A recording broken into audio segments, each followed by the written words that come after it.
Selon les informations du Times, l'UEFA a dressé une liste de 20 clubs qui sont soupçonnés de ne pas avoir respecté les règles du fair play financier.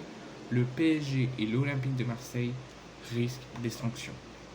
L'UEFA enclenche les grandes manœuvres.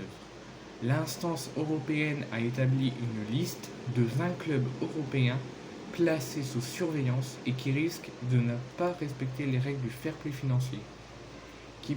Selon le Times, qui précise toutefois que les comptes définitifs de ces clubs doivent être déposés auprès de l'UEFA.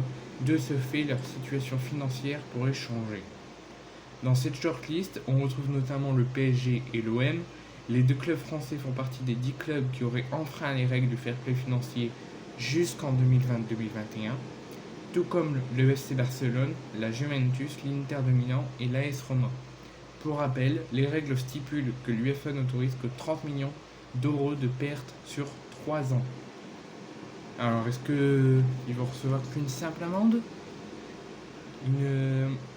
un entourage du recrutement, impossible de recruter? Le média britannique rapporte que le PSG et l'OM pourraient juste écoper de simples amendes, mais tandis que l'Inter de Milan et l'AS Roma auraient des restrictions de transfert. Le FC Barcelone et la Juventus, qui ont refusé jusqu'à présent d'entamer des négociations sur le fair play financier avec l'UEFA, ces deux clubs ainsi que le Real Madrid ont entamé une action en justice contre l'UEFA dans le but de créer une Super League européenne indépendante.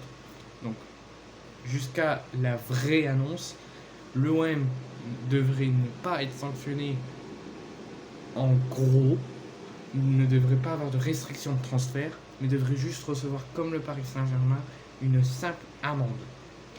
Tandis que pour l'Inter et la Roma, ça pourrait être des restrictions de transfert. Le Barça et la Juve qui ont refusé des négociations avec le fair play financier, on ne sait pas plus. Mais en tout cas, je suis rassuré, selon le journaliste Le Times, jusqu'à la vraie annonce, l'OM ne devrait pas être sanctionné trop fortement.